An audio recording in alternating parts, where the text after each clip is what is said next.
Well, Cheech, like they said, then there was two. Welcome, ladies and gentlemen, to another edition, to another installment of hashtag Fade to Black Wednesday edition. I am your host, John Alamonte Morris, here with Anita Joe, aka Cheech. How you doing? I'm doing fine, Donnell. How are you doing? I'm doing great. I'm just ready. I'm just pumped for this show. So, ladies and gentlemen, just to give you a breakdown, we're not going to be on here too long since it's I would say two man, but no, it's a woman It is and a a man. show in balance, male and female energies doing the yin and the yang. What she said. So we going to jump on into the opening statements and teach you our first at bat. Dang, where that came from? The Jeffersons. First at bat. Okay, let me go ahead.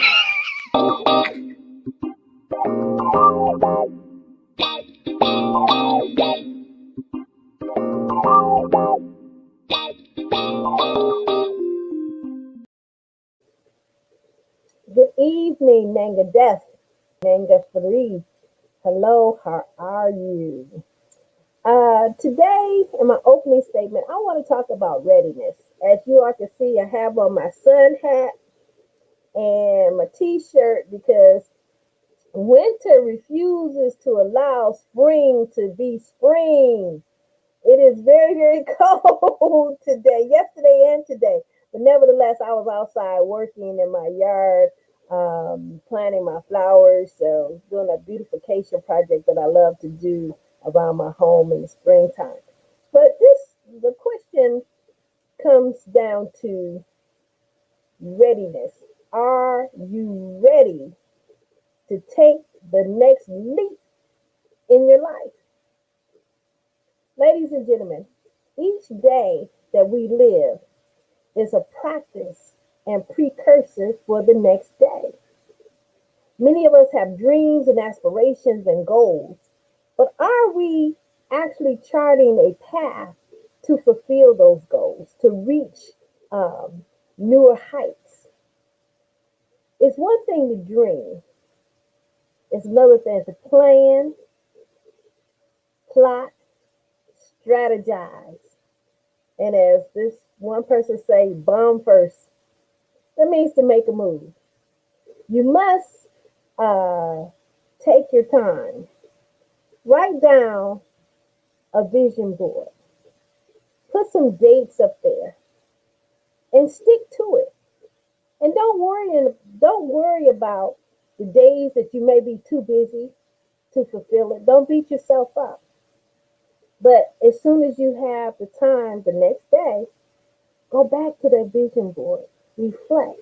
Make sure that you're on task and see how you can rearrange your life that you may stay on task. And when you do that, say you have a project that's 1 year away, and we know how fast time flies.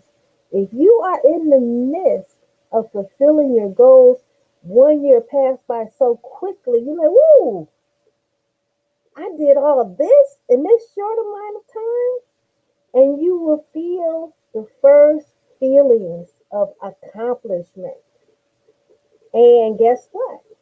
Your opportunities will begin to open up because you have made yourself ready. Each and every day that you live, you're practicing readiness because today prepares you for tomorrow. And that's my opening statement. It's funny that Teach mentioned that because I actually went back to writing down goals and all that stuff, and I already got majority of them marked off. So I want y'all to see this behind me right here. Critical race theory has been a hot topic for the past month, and a lot of y'all, not the audience per se, but a lot of the dominant society, as you know, I hear black YouTubers use, is against this. Even my own people is against this.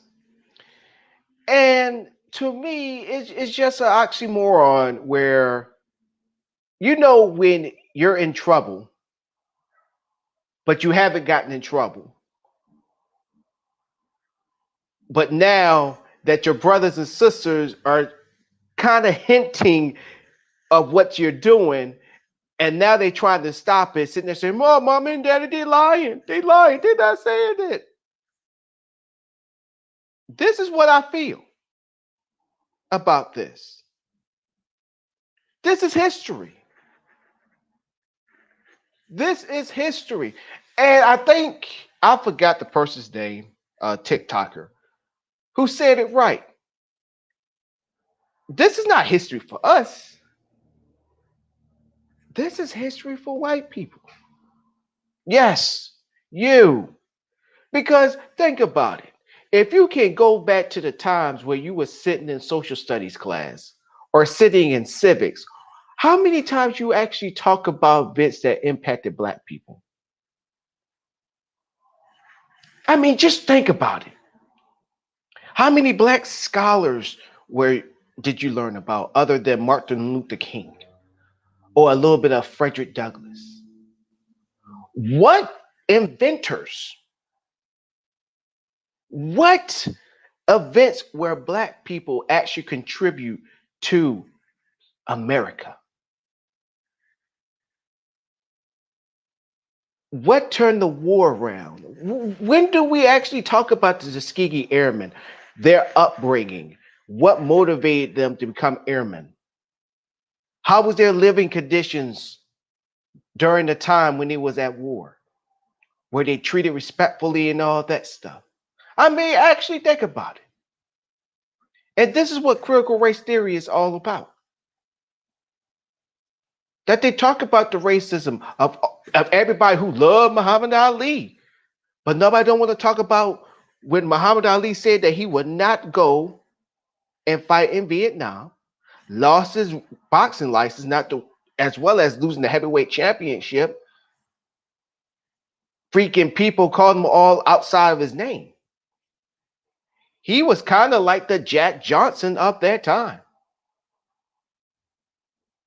Or nobody not gonna talk about Joe Louis. Joe Louis, who did everything to represent what America looked like, and then not to mention show everybody in the black community during the time or the Negro community. See, this is who y'all should model to be. This is who y'all should model to become.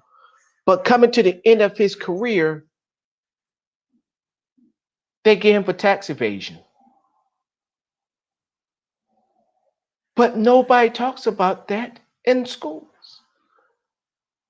How many of y'all know anything about sundown towns? Can you name one?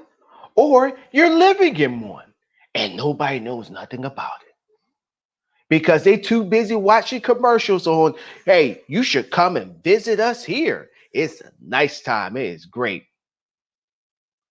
My boy Tony Gwynn, what's up, Tony? But you're right, Tony. You are exactly right. So this is why critical race theory is so important. It's not for us. This is not us trying to show guilt to you. We American now. This is not us to show and white folks. Now, I'm not talking to all white folks. There are white folks that understand the plight of black people. You even got some white people that would die for the cause for black folks. But for you white folks who's in the middle or who's on the extreme right that is against all of this is not showing how guilty you is. This is showing you what America was built on and that it's continued to happen. Just because you can befriend a black person or marry within their tribe or they can marry within your tribe doesn't change a thing. It doesn't. What else about black people other than us entertaining you, us freaking shooting the basketball, or us taking care of your kids, or us doing all the other stuff that you choose not to do around the house? Do you know about black people? A lot of y'all think freaking Elvis Presley is the king of rock and roll. That he was the one that discovered rock and roll when he took music away from people like Little Richard. This is why critical race theory is important, because your ignorance can't be tolerated no more.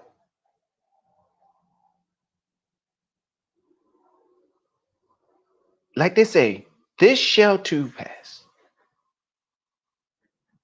Now, a lot of people criticize that June 19th is now a holiday. That's great news. But this right here and everything else, we got a long way to go. I'm not saying the critical race theory is going to be the end all, be all. I'm not saying that. This is not showing how guilty you is. But if you shut the F up and do like we've been doing for over 400 years, listening to your history, taking tests and grades on why was it a civil war? Why did the South and the North go to war? And y'all said that it was for central government when it was all about slaves. This is why critical race theory is needed.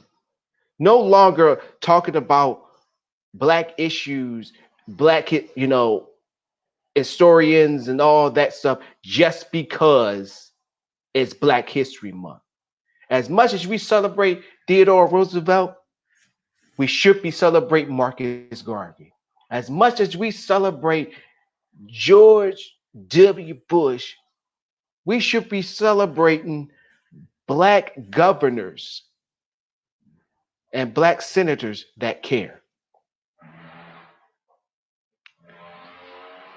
And this is why critical race theory is going to get y'all to understand our plight. That y'all finally understand that y'all still benefit from racism. That y'all businesses. So when we talk about reparations, because a lot of people complain about reparations. I'm not saying complain, because reparations are due. And reparations should not be paid through the government. We got businesses like the New York Insurance, Wells Fargo, probably places where you gone for service that was there back in the day, probably under the same name or a different name that benefited from slavery. Did you know that slaves were under insurance? Didn't know that, did you? And this is what critical race theory will teach. Y'all shoved your history, yes, your history, even of us, down our throats. And now this new generation is saying no more. No more. It is time for us to let you know about our history, to listen to us. And we don't want to hear no bad talk. We don't want to hear how it hurts your feelings. We don't want to hear just because I don't want it, I'm not racist. Does this paint me to be a racist? No. Your ignorance is not your fault. It's not. It's the generation that you was born in's fault for not telling you, or even they probably know that they was benefiting off it and that they were the racist ones that told you to stay away from them, but they didn't say stay away from them. It's kind of like that new thing that they got in social media now, where they say, tell me you're a racist without telling me you're a racist. You know? And that's what this is back here is going to solve. So for even for my own people, even for y'all that is disagreeing with this philosophy right here, are the same ones that sit there and say, well, black people, we need to have something of our own. And I agree with you. But here's my question to you. So if I start my own school, you telling me that it's going to stop racism from happening? To me, to the people that run the school? Or if I start not only just schools, but any other business that I want, are you telling me that they exclude me from racism? You still got millionaires, billionaires, even prominent people for the community that helps out anybody and everybody that is black or any other minority race. I hate using minority, but I'm gonna have to keep it real. Any other race that has impacted the community and done everything for the community gets pulled over or gets told who they are when they say how they feel about a certain thing. Definitely when it pertains to their people. It happens to our athletes on a daily basis. The same ones that y'all keep saying, shut up and dribble. Keep politics out of sports. You saw what the NFL just did. You saw how people reacted when Black Lives Matter was involved with the NBA. But let's create our own. And then what? Then what?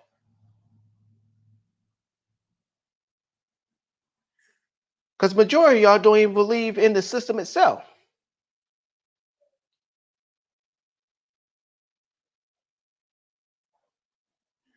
Justin Hurt. Love you, brother. Miss you, man. Whoa. Hey, why you put the I'm sorry, Lacey. I'm sorry. That threw me off. Hey, Tony, what you talking about? Uh sorry, Lacey. I kind of got lost for a little bit. I apologize. Um, but yeah. But yeah, and I'm just gonna leave it like this and then we're gonna get into the show. Critical race theory is the most important thing that's not needed for us, that is needed for you. Because y'all really do need to understand that this country was not built on the sweat and brow of people like Henry Ford or the founding fathers. It was built off the blacks of slavery. And that's why critical race theory is important. And with that, we will be right back. If once I find the commercial.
Hey, ladies and gentlemen, we're back. Hey, Teach, thank you for sending me that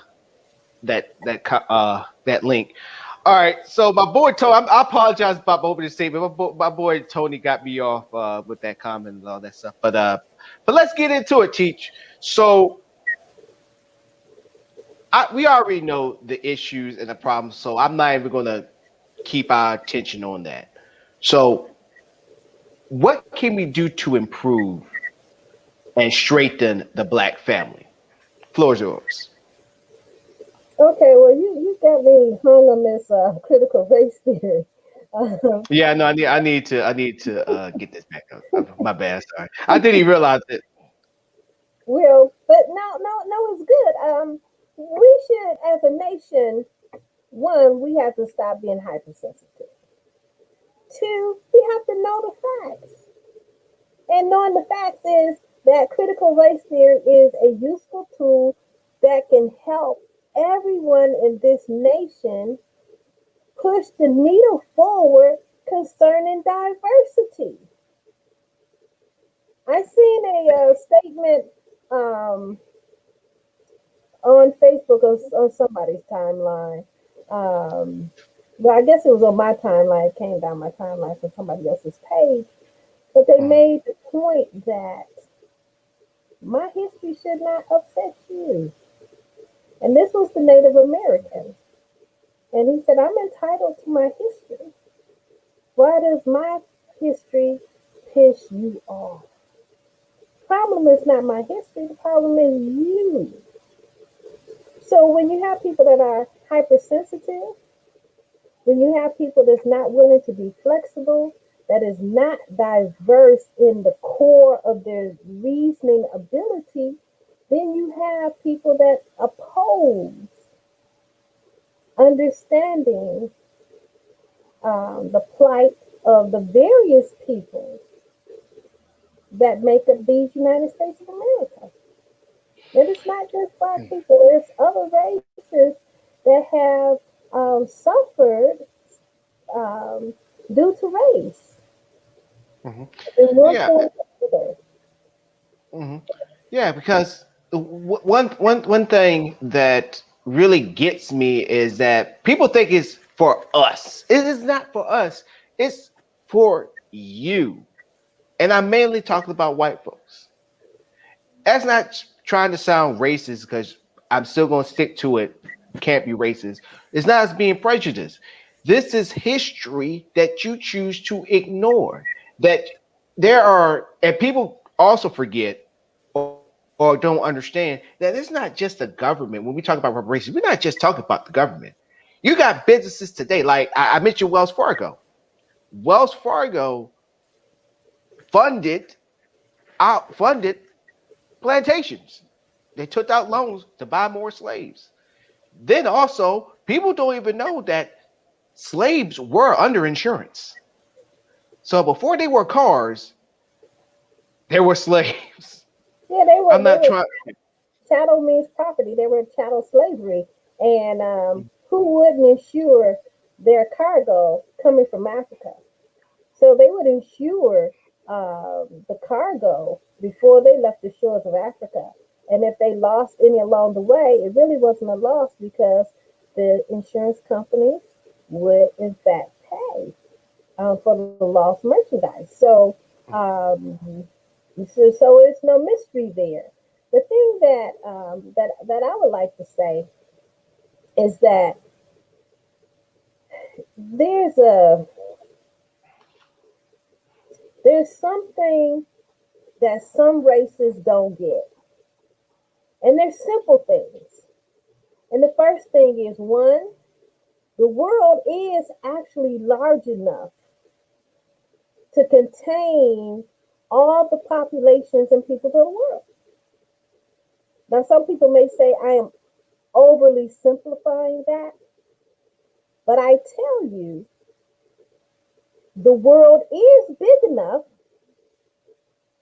to feed, house, heal,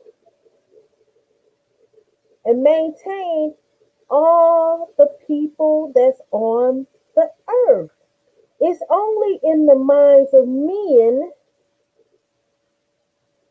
that say, hmm, we're going to starve if we don't kill off so many people because we're overpopulated. No.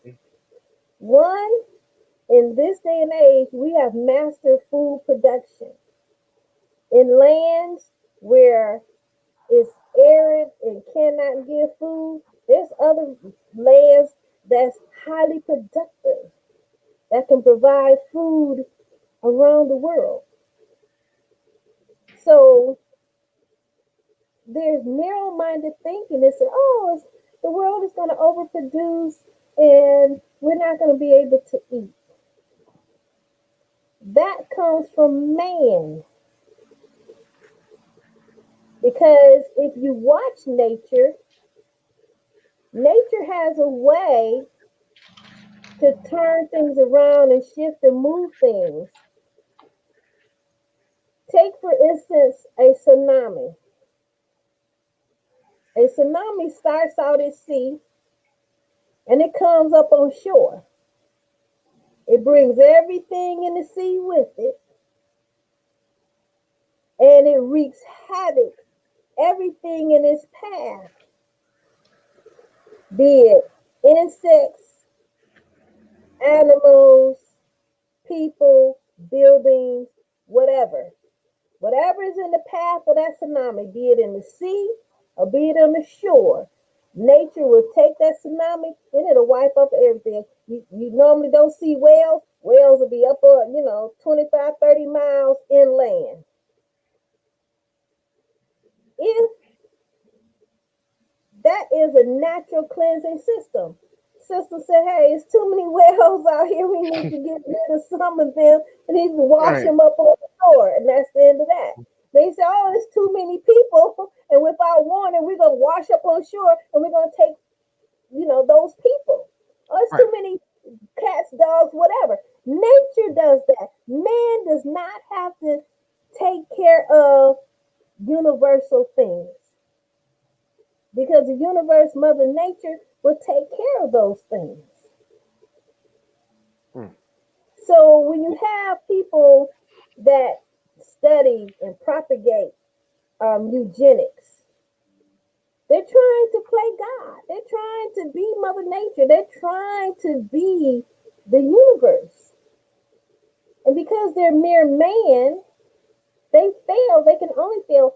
Right now, Bill Gates is looking for a device, or they're testing a device that can block out the sun.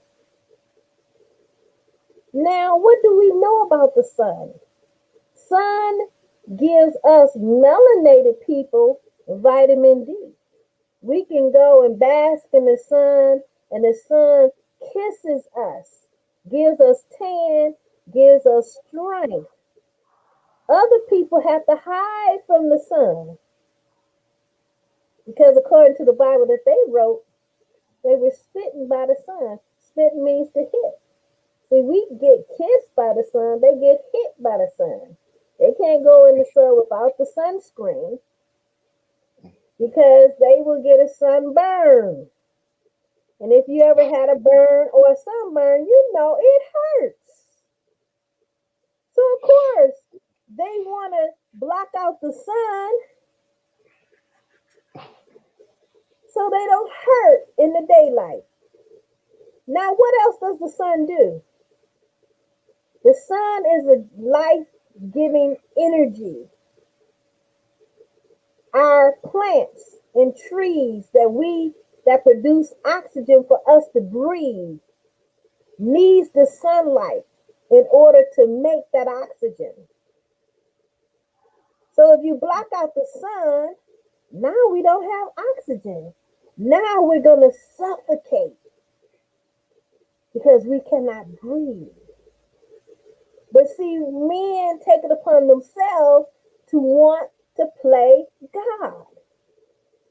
And I'm saying it in simple terms. They'll say it all sophisticated and make it sound like it's so great and up above man and they're so high and mighty. But the bottom line is they want to block the sun because the sun is life-giving source. Mm. And Yeah. if you So remove the sun, you're going to kill everything in its path. mm. And speaking of that, I'm not surprised. And ladies and gentlemen, this is I'm shocked that we that critical race theory has stemmed into this part of the show. So we just gonna keep it going. So as always, you got the southern states, Tennessee and Texas, that already banned it, and other states, southern states, is following through. And it just, I mean, and this is, and ladies and gentlemen, once again, this is just me. I for me being a sports fanatic, I'm not a I'm a I'm a Cowboys fan, but I mainly look at college. I'm not a big Texas Longhorn fan. And then Tennessee, the Tennessee Vols hasn't been relevant for how long? And majority of their players are black. They get recruited from the lowest of low income families, but they're like star athletes. Now I'm not just only talking about football, I'm talking about also basketball. And these states that are like this, to me, if I have a son or a daughter that get recommend or they get like a recruit from one of these schools, one of these southern schools, you a stellar athlete. How would you like to come down to Arkansas University? I would step there, I'd be like, excuse my language, hell no. My kid is not gonna come down to a state where they going to have to be told, I'm gonna have to tell them what a sundown town is. You know, now I have to tell them, how they treat you up here in Washington. It's gonna be a lot different than what you have to go through down there. They gonna love you. They gonna like you because you know how to play ball. You know how to do a sport great. But when you actually get into your skin, actually become you, and understand the environment that's around you, and you say something that is off-putting to them, they will let you know who you are and put you in your place. And it blows my mind that they're and you alluded to about the American. We actually talked about the American dream. That you got many of these kids, because that's what they are, kids that want to go to the NFL or to the NBA so bad that basically they say, you know what, I'm just gonna stay in my lane. I'm gonna stay in line. Or you really got some of them that's just like, hey, it's not happening to me. It's not happening to my family. We're good. And that's why I shun majority of schools that are in these areas that just don't give a damn about black people unless they carry the football or shoot a three and win their school an NCAA championship. So with me saying that, Teach, why do you think when these kids go to these prestigious colleges that they don't think about what type of environment they're getting themselves into, or do they even care what type of situation they put themselves in? I don't think they have any foreknowledge or anticipation. They can't know until they get there. And even if you told them, they can't know until they get there. They just can't know until they get there and experience it for themselves. Because I find that um, you learn two ways in life. Either you listen to the teacher, study the lesson and get it right, or you live out the experience in life. And when life teaches you, it's a profound lesson because it's not going to be nice. Mm-mm. It won't be like the lesson that the teacher tried to give you. Now, the teacher is your mother, your father, your sister, your brother, your neighbor, your pastor, anyone that's willing to open their mouth and try to open your eyes. That is the teacher. But if people don't want to listen, or they have the idea, oh, it can't happen to me, that was your circumstance, I'm special, then life is real. Say, okay, well, we're going to teach you. So the thing is that you can't move in fear, and you can only hope for the best. You can only hope that, whatever you do is the best. Um, I definitely would not advise anybody to move in fear, but to move um, the smartest way that you can and take the lesson. 'Cause, if you may not remember, but when I um, got the appointment down in Kentucky, my family was afraid. I would have They been afraid for you. they did not want me to go down to Kentucky. No, no, no, no, no. And I told them, if I can't teach in Kentucky, I can't teach anywhere. I can't be afraid of somebody else's fear. I can't be afraid. I didn't know what to expect. I really didn't know what to expect till I got there. And I had a wonderful, beautiful experience. I seen racism in a different way. It was polite, it was pretty, it was endearing, it was friendly, it was everything that I never knew it to be. So racism in the North and racism in the South plays itself out differently. In the North, it's blatant. You know what you're dealing with. You know how you're dealing with it. In the South, they were smiling and inviting me to dinner and taking me here and offering this and just being my friend. And I had to say, but I have studied racism, but y'all coming at me a little different. It was nice and Hmm. friendly. Racism went out to lunch. Racism went to games on the weekend. Racism, did everything to make me feel that it was not racist. And I had to shake my head and say, wait a minute, wait a minute, wait a minute. Okay. Come back to yourself. Hmm. Hmm. Uh, every smiling face is not a genuine smile. I had to shake myself because it was laying it on really thick. And if I was weak, I could have said, oh, racism doesn't exist in the South. I could have said that because it was very sweet. So, which lead me to the question because we were both down there at this same time. So, looking through that, what was the incident or situation or event that made you be like, yeah, now I see, like that this is Oh, racist. well, this is quiet racism. After the end of or the beginning of the term, we have to talk about different conferences um, that we went to or whatever have you. And so I had given a presentation. Several teachers had given a presentation. I gave a presentation, and at the end of my presentation, they didn't clap. You asked for question and answers or comments. Not one comment, not one question. And so I came out of there feeling like I must have did a really bad job.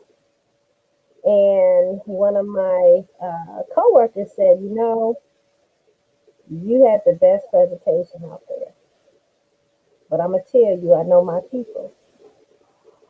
If I would have made a comment, I would have had my tires slashed at the end of the day. So the code word is you're not going to show that you have complicity or you agree with her. You're not going to ask. It was just total silence. That was the code. You did not outwardly show how you felt about that person or the topic in which they're speaking. And I was blown back. And I heard that from several of my coworkers. And I'm like, Mm. oh, so that's how you roll. So they have codes. Like in the African American community, we know about code switching. They have codes too. And I don't know if you were in this class that we teach about the know nothings. The public word for anything is, I don't know anything. They could be the ringleader, but outside in the public, they knew nothing. They only discuss their views and their opinions behind closed doors. Sorry about So, that. Sorry about that. so you have the know nothing. So that theory was actualized. I witnessed it. Is know nothing, and that's what they did to me. They knew nothing, so they didn't ask any questions.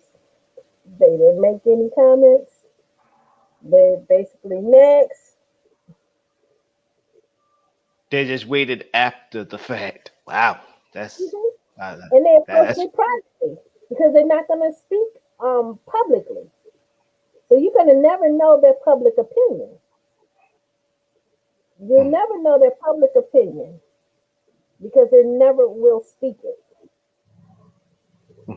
And see, and this is why critical race theory is so important because it does break that code to say because when you hear like for example if two black people are talking and they talking about white people I can't stand how they put raisin in their salad, do they put any type of flavor on their food, and then you see one white person walk on by and you see how everybody just change it up, nobody don't say a thing.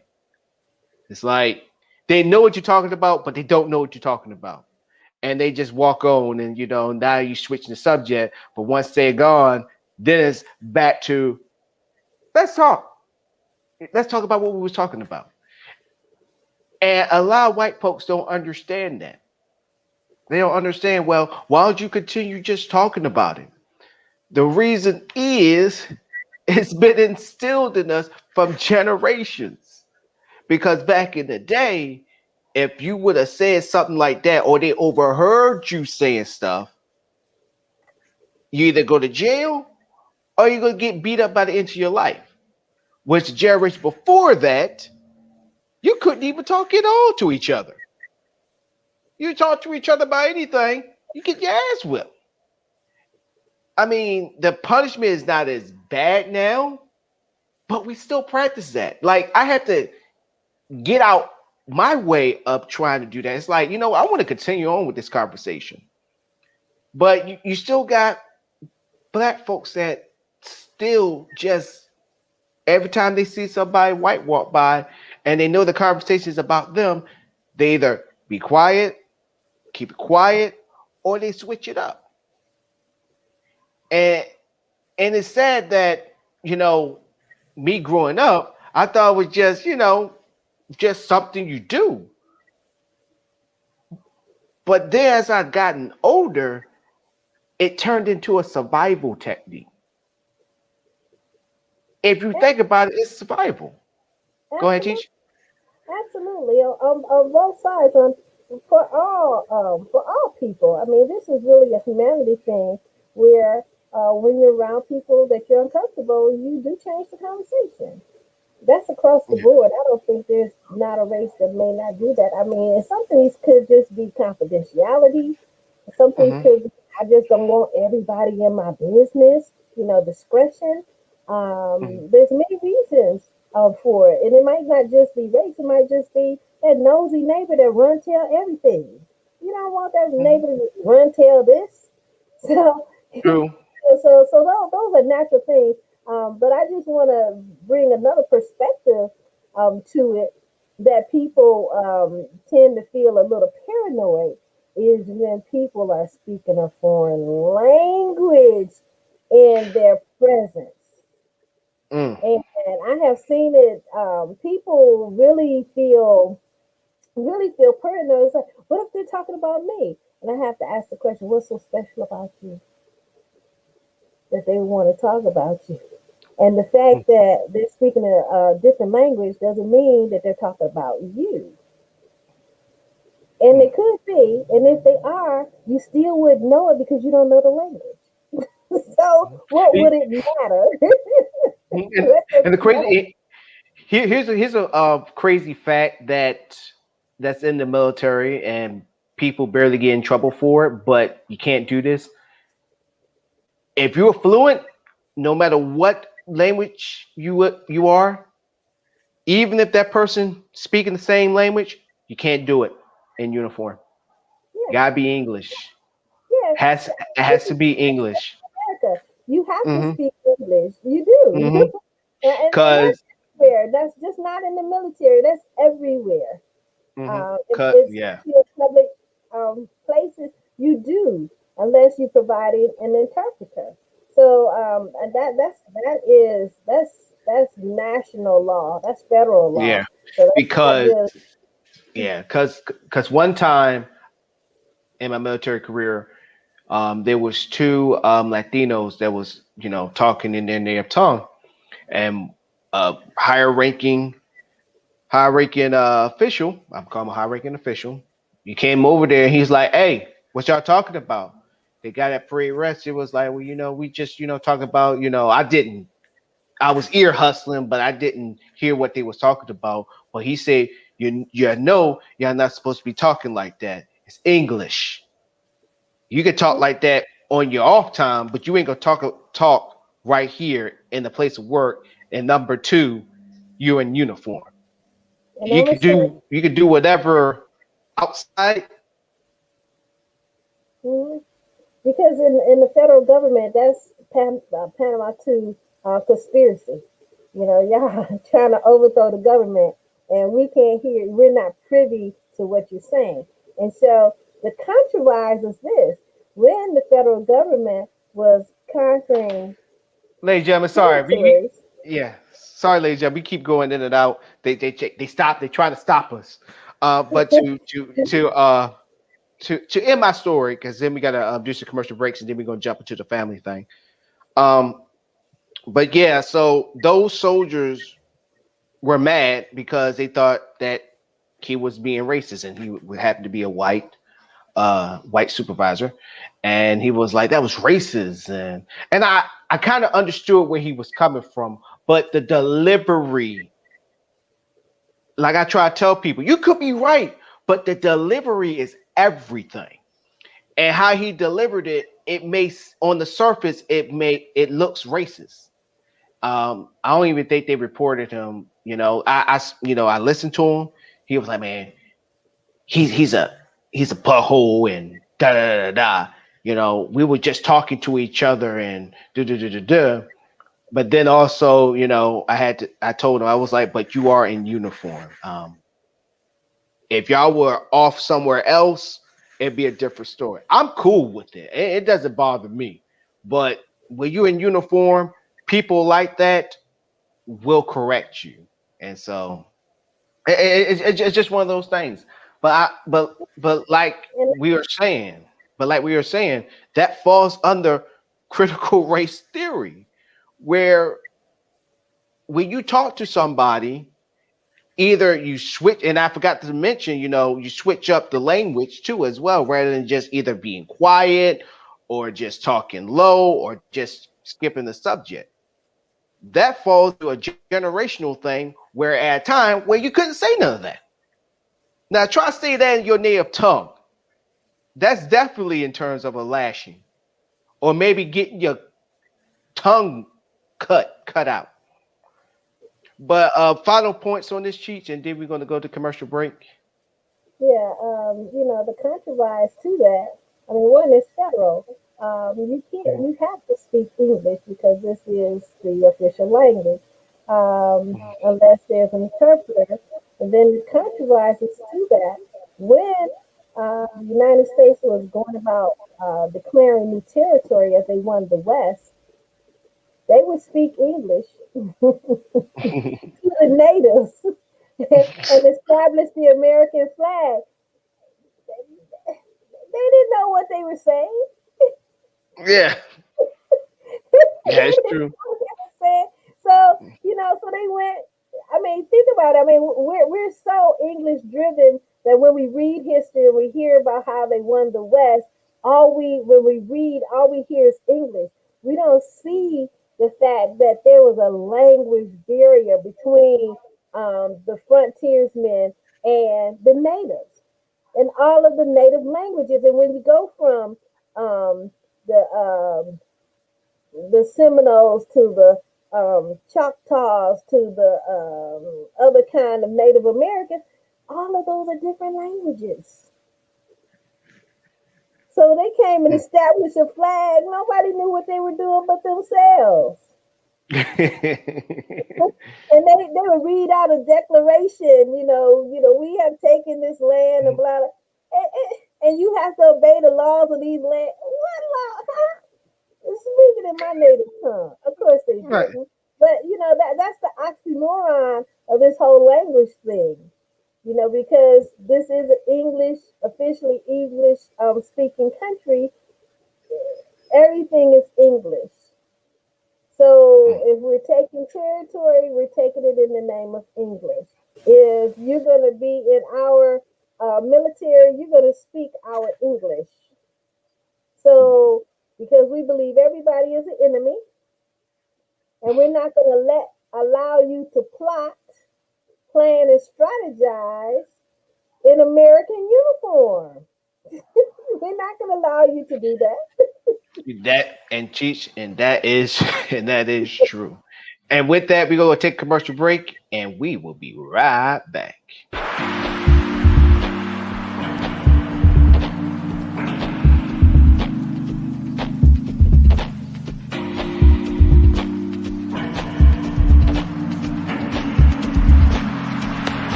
All right, all right. So let's we promise that we won't keep y'all here too long. So now the topic of the show was, it's about family, about what keeps strength of the family. And critical race theory, even though we was talking majority about the first half of the show, that also plays a key role in the strengthening of the black family, believe it or not. Because since the first African put their foot on the soil, they was already separated from their families. And then you had buck breaking as one of the movies that documentaries that Tariq Nasheed is already produced, where you had the buck who is just made to have sex with random Negro women to breed more kids and for them to be sold into slavery. No, that's not buck breaking. That's not butt breaking? Okay, cool. No, Go ahead, that's teach. buck breaking is when the master would get an audience of the slaves or the enslaved Africans and take the strongest male and rape him. That's buck breaking. Mm. They would rape the strongest male and we take his manhood through that gay sex stuff. Um, and so it would really um, mess, it would really have a negative psychological impact on that man and all of the slaves that watched it. Mm. And Because this is why, yeah. Go ahead, we teach. see Sorry. the man as the ultimate pillar of strength. And when his strength and his manhood is taken, that destroys our psyche. Mm. And that was used as a measure of control. Rape has always been used in war as a measure of controlling the underdog.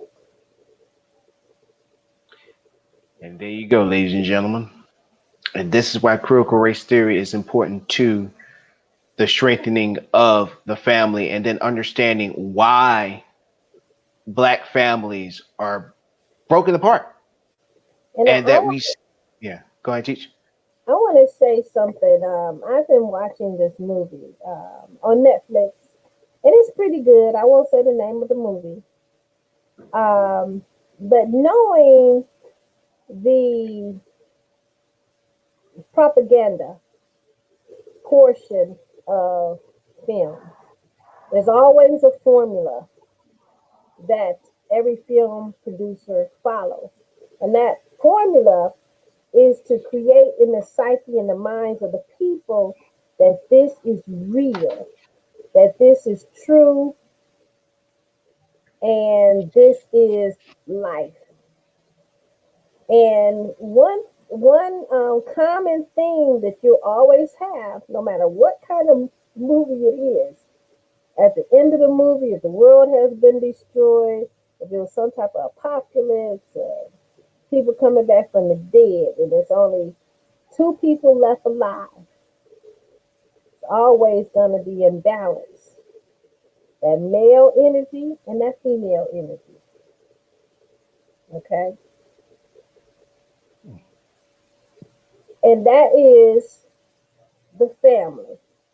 That is the beginning of the family, the man and the woman. And what I found disturbing about this movie is that it tried to be multiracial and utilizing various races, genders, and ethnicities.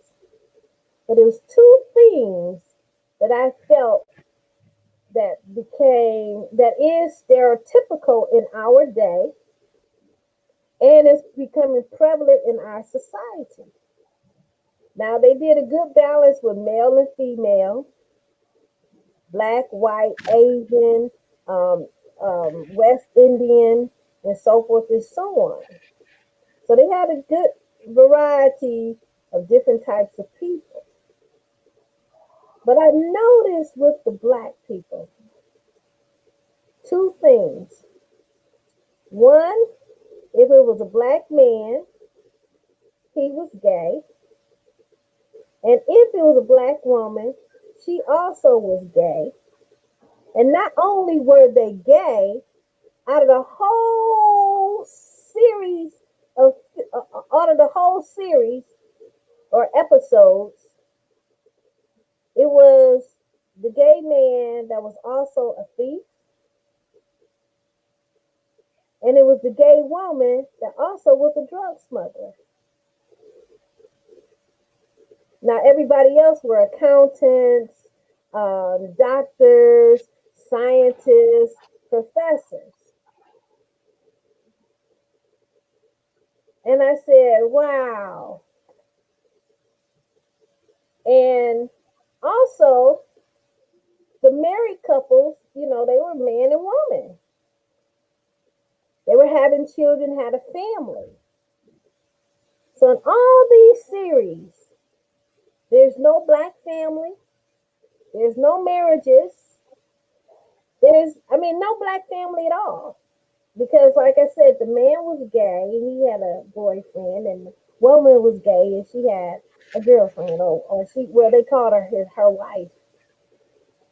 And I said, so all these people This is the one race of people that does not have family, and they're just drug addicts and thieves.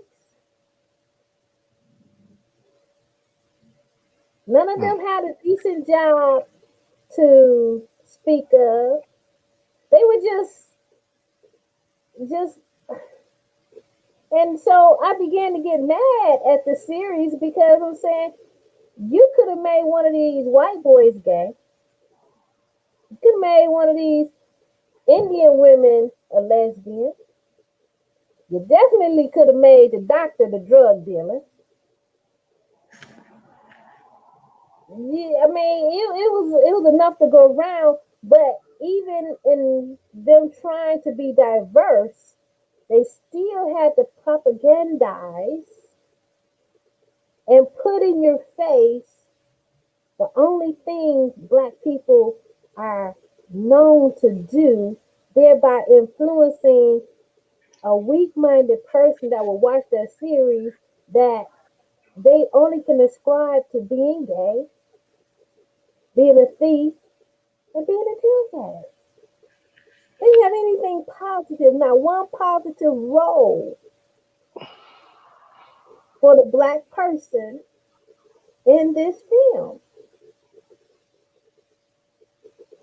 But when it came to family, it was the white family that was being torn apart by the actions of these black people because they're trying to blame the central problem on this black lady that was a drug smuggler. Mm. So they're trying to, with all these lies, 191 lives are being impacted by this one person. And and so we have to understand what does it really mean to control the narrative when they show you the disjointed black man and black woman. They can't even come together. They're not even coming together anymore. So the black man is standing over here with other men, and the black woman is standing over there. There is no family. And I'm sorry for people that are of that persuasion. This is not personal to you. You can take it how you want it. But this is not creating a new life. You can be mad at God. You can be mad at your mom and daddy that made you. That's not my business. My only point is not procreating. And it cannot bring forth the next generation. Hence, the annihilation of the black family. If everybody decided to be this way, there's no way to bring forth the next generation. Knowing that that's not going to happen because God got good sense. If you don't have good sense, God got good sense. But they propagated that the black just can't get together. They can't get together. They showed the man, a weak man, and he's weak. He needs the help of someone else, and everybody else is strong, and they're handling their business. They're handling their trauma. They're going through it. But the black man was weak and lowly, and his son was accused of robbery, and he didn't know how to pick up the phone and call a lawyer. He didn't know how to do anything, so he had to depend on somebody else who knew how to use their cell phone to call a lawyer Mm. to get his son help.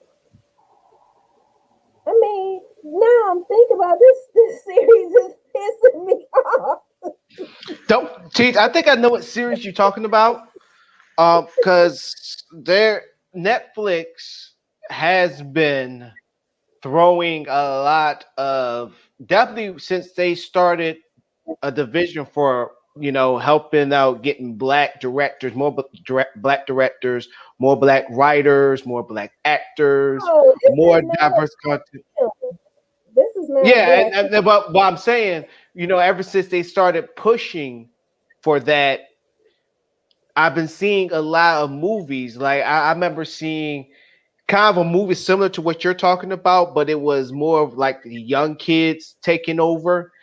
And one of the ringleaders was happens to be the dude. He was a jock. Well, actually, both of them were jock. One was white, and he ran this one clan, and then you had this other jock who was black. And then they when they was about to, because they in all reality it was his gang versus the other guy's gang. And when they finally met up, you would think, okay, fist fighting. They kissed. And I'm like, I have no problems with gay or lesbian. I have no issues, no problem. But I'm like, I said, this is like the I don't know why this is ticking me off. I mean, I felt like you. I'm like, why is this ticking me off? Why couldn't he just lead and actually have a girlfriend? I wouldn't even mind if he was in an interracial relationship on the show. But it seems like every different movie or a brand new Netflix show, definitely when it pertains to black people, a black woman or a black man, or even young kids, is always a gay or a lesbian connotation with it. And I'm sitting back, I'm like, okay, this is like the fifth show or fifth movie where the black person happens to be gay. And not to mention, like the movie you've seen, because they do it with all the other ones, they have a problem. And it deals with that stereotype, a broken household, abusive mom or abusive father, or a troubled past of selling drugs, or a drug dealer. And I'm like, or a petty thief. And it's like, but everybody else don't hold a candle to them. And I'm not, you know what? I am knocking Netflix for that. I'm going to knock them for that.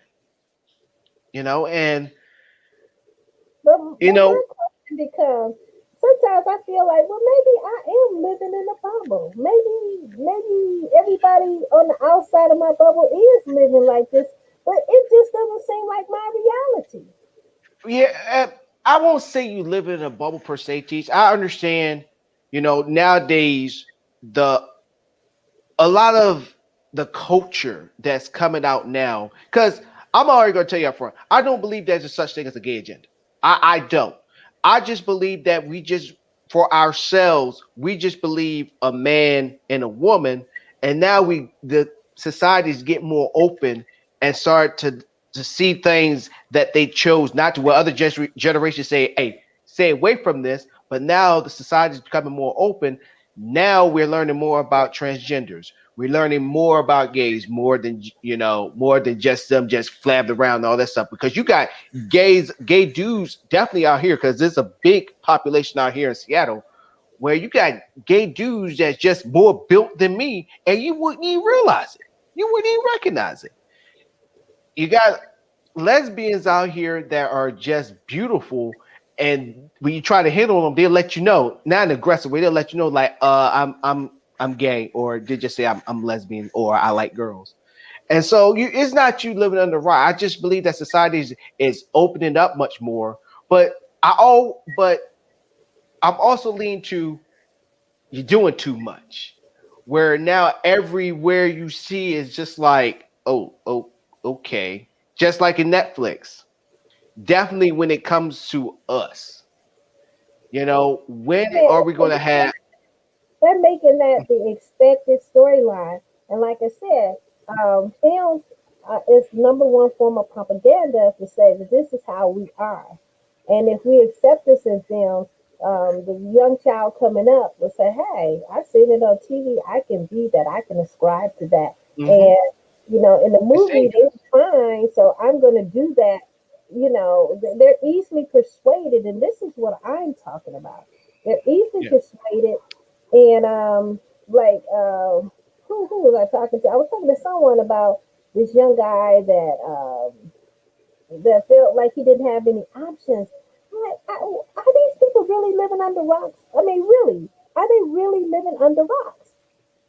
Because we have a free educational system. Why can't little Raheem go to school and learn? What prevents him from learning? What makes him think that the only thing that he can do is go out there and sling rocks or whatever they call it in the streets?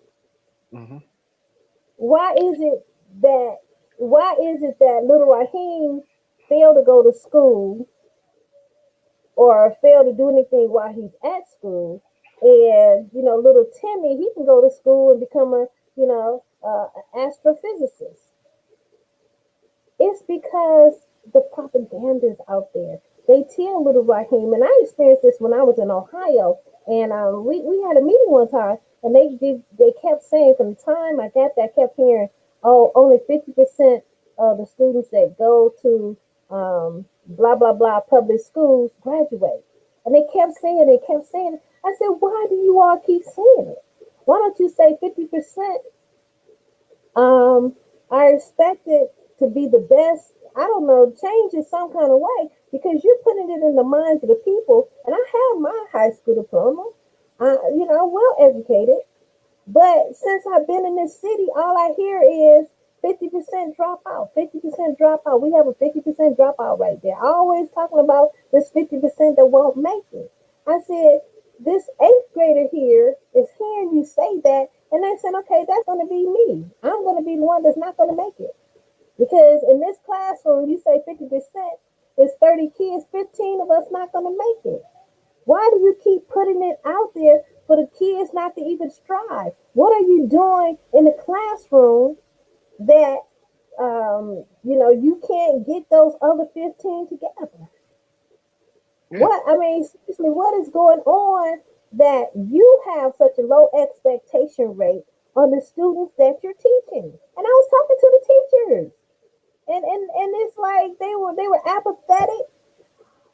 And if you felt like they couldn't do anything, and you bring that bad vibe into the classroom every day, what can the kids think? Yeah.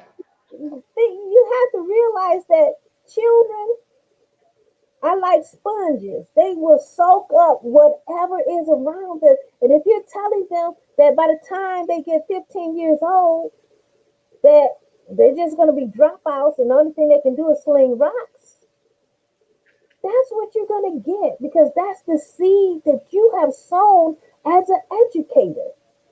You have to be careful with your words. Your words either can kill a child or give life to that child. And I, as an educator, I make it a point to give life, to give you alternatives, to teach you how to think critically so you can make the best decision for yourself in your life. Mm. Not all teachers have that. Not all teachers think that. And so they have a 50% rate because nobody wants to say, doggone it, in my classroom, everybody's going to pass. Not because I'm going to give them a passing grade. They're going to pass because I'm going to get to the root of why they are not learning. Yeah. And we're going to do something about it. I'm going to have 100% graduation class with the students that I touch. That's a different attitude. That's a totally different attitude. It makes me think of that school with Mighty Joe Clark, Fair East Side, or East Side High, whatever it was called. You're right. What And to? he turned that school around because he Mhm. had a good, positive attitude. He didn't take any excuses. He would not Now allow. he was aggressive, but he got the He job was done. aggressive. Right. You have to cut down the BS. When you have a job to do, you cut down the BS, you take no prisoners, and you get on to the finish line. And you can't even hear them until after you over the finish line. And if you remember with his assistant principal, he shut her out. He shut her down because he knew he had that football in his hand. He was trying to get across that goal line. And she Yeah. said, but I'm backing you up. You treat me like I'm not even on the team. Mm-hmm. And she Yeah. had to stop him. But I understood his vision. Yeah. She. I, I mean, go back to that part. Yeah. She Yeah, got go into back to that part. Yeah, she had to. I mean, I probably would to an extent. It's like I understand that you're the head coach, you're the quarterback, but realize still got defenders that gotta defend you from all the people like the mayor, the I don't know how the fire chief got involved, but and then also you had that one woman who was I couldn't stand her. Oh my gosh, I forgot the actor's name. Rest her soul. He had her. yeah, she was working. She was working against him. Yeah. Yeah, because she was. I remember the line she told the mayor. She was like, "I'm trying to beat the streets." She was like, "Well, get him out, or otherwise we're gonna vote you out." That part when she said that stuck with me because I was like, even though I don't like, even though I'm kind of going off the trail real quick, but bear with me, y'all. Bear with me, teach. The reason why that part stuck with me is because she was Black America. That's what Black America should be. When we sitting at the table, remember when we sitting at the table, rather than just sitting at the table, these are the things that we should say. This is when you have your agendas, when you have your ducks in a row, where you look at the person that is in power and just sit there and say, if our needs aren't met, even though her needs wasn't, well, her needs was kind of met because he went to jail, but just sit there and just point them like, do your job or we vote your ass out. That's power. Black people do that to black people, but they don't do it to white people. They don't do it to Asian people. They don't do it to other people. Mm, that's They true. they stand down and get shy. They stand down and get shy. Yes, master. They don't they will not be assertive. And I go back to when the former president was in office and they had the John Grays and the different preachers, whatever. They Mm, didn't have an agenda. They had a photo op. They didn't know how to present themselves. They didn't have anything that they presented except for boot kissing. Talk about mm, you the best president we ever had. Man, show me an agenda that he approved of, that you wrote up. You didn't go to you didn't, like they said, when you go to the king and you get an audience, which is a rare occasion, you come stacked and loaded yeah. because that's the one moment that you have an opportunity to make a difference. But to just that did not make a difference Yeah. that day or any day afterwards. So it's important when you had an opportunity to go before the president, you have to have a real agenda. Just a photo op serves nothing. It goes down in history as a photo op.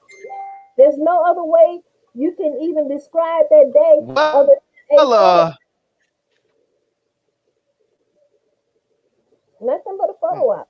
So going back to the black family. The black family has persevered. It has withstood all types of forms to break it down and tear it up. We have to heal. We as women must heal. We must go back over and realize our role or the multiple roles that we can play positively in our own lives. We must show up for ourselves. We're not even showing up for ourselves. We're showing up as men. Mother's Day just passed by, and you have women say, "Well, I was the mother and the father. I was mm, all over the place. I had to provide and I had to nurture." Then you had a man all up in his ovaries, and she won't let me see it. They taking all my child support. mm. Teach. Teach, you speaking too much truth, Teach, speaking too much truth. They ain't ready. Father's Day is coming, and I would like to say all hail to all fathers who know their roles and fulfill it. And I'll say those that are not fathers, to hell with you. Plain simple. But understand the hell to you is the hell you created. Will it have sympathy for you? No, because you have misused and abused the sperm that God gave you. Well, dang, Teach. You know what? This gonna be a part 2 for Friday, which I call it Soul Friday. I'm just gonna give it the name officially. Every Friday is gonna be Soul Friday, where we gonna continue on this conversation and then with other topics that you want to talk about. But I got some breaking video that I want to show, and that's gonna be a part of our final points because we promise y'all we won't be here too long. So I want to play this video of our fellow panelists who just sent this video. Sleep away, ladies and gentlemen. He needs to let us know the date because I want to see it. Yeah, so let's go ahead and check out what's been going on. O representante do Ministro do Turismo e Artesanato enalteceu a vontade dos afro-americanos em regressar às suas origens. Não compreende perfeitamente o estatuto. Nós compreendemos perfeitamente qual é o vosso estatuto, mas a essência do vosso regresso ao país de origem, porque vocês não são turistas e nem investidores, mas sim filhos deste país. Deixaram todos os seus afazeres e decidiram descobrir a vossa origem. Fizeram a questão de estar na pátria que vos pertence. Descobrir boa origem e vou fazer questão de estar na pátria que vos pertence. Dos afrodescendentes de origem balanta prometeu fazer regressar outros seus conterrâneos. Todas as autoridades com as quais encontramos hoje abriram seus corações para nós.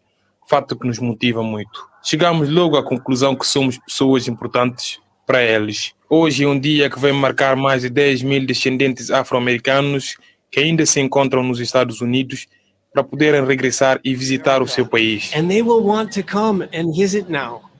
O secretário de Estado da Cultura, Francelino Cunha, caracterizou a fisionomia dos afrodescendentes como a dos guineenses. É uma visita carregada de muita emoção, porque são nossos irmãos, têm traços físicos e igualzinho ao nosso, estando no nosso meio, caladinhos, ninguém descobre quem é americano e quem é guineense.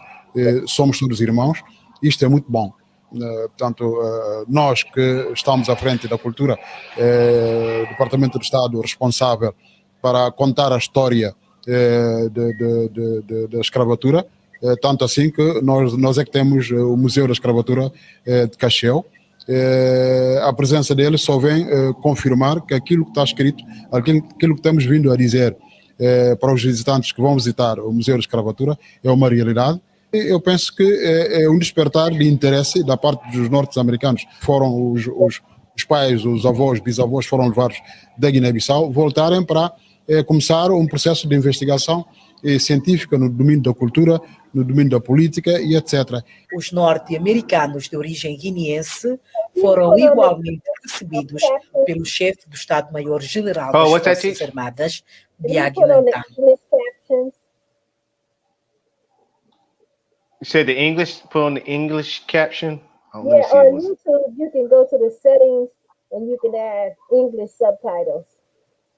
Oh, but this is on This is on Facebook. Let me see. Oh, okay. This was Facebook, so I want to. But yeah, ladies and gentlemen, that was our fellow panelists, Sleep Away on the Guinea-Bissau News Network. There, as you heard, Teach said that they were speaking in Portuguese. I'm like, oh wow! See, everybody, see how diverse in language Africa is. the different countries within Africa. Ain't that something? But Yeah, yeah, that was meeting with the minister of culture, and basically they were saying that because of him returning to Guinea-Bissau, and I believe the other day he was granted his citizenship, that more people from America are getting their DNA test, and they will come and visit Guinea-Bissau. mm. And see, once again, Seep Away, you making a difference out there, man. Like I said, our support is with you. Hopefully, I'm gonna check in on his GoFundMe and see where he's at. Because last time when we had stuff up, it was at $11,000. Hopefully, it's up even more from there. But any final points for any of the show, Teach? I would just like to say, this is Wednesday. It is hump day. Like I said, I was working out in my garden and I didn't have time to change and glamorize myself before the show. But um, dealing with the earth, it is a time that you can root yourself. As you all may remember, last year was the first time in many years that I actually worked in the garden and grew some fruits and vegetables. But this time I only grew flowers. But it's just something about putting your hands in that soil. It's just something about reconnecting with the earth and just becoming one with nature. Try it sometime. Wash your hands, drown real good, and just dig up some dirt and just rub it on your hands. And just commune with it and just receive the properties that it can give to you. It's very renewing. It's very renewing. So sometimes if you're feeling kind of sluggish, take your shoes off and go walk in the dirt and get reconnected. And that is my final point for today. My final point is can't wait till Friday for Soul Friday. Hopefully Mayo and Beast will be attending as well. So we're gonna continue this conversation on it's all about family on Friday, and hopefully we talk more about critical race theory because that plays a line with building the strength of the family. But other than that, as for Ania Joe, aka Cheech, and as for myself, your great host, John Monte Morris, this has been the Wednesday edition of Hashtag Fade to Black. I'd like to thank Chad Boy Popcorn for sponsoring the show. Y'all have a good one. Teach, you have a good one too. Everybody, stay safe out there. Good All right, night. we're outro. Bye bye. Bye bye.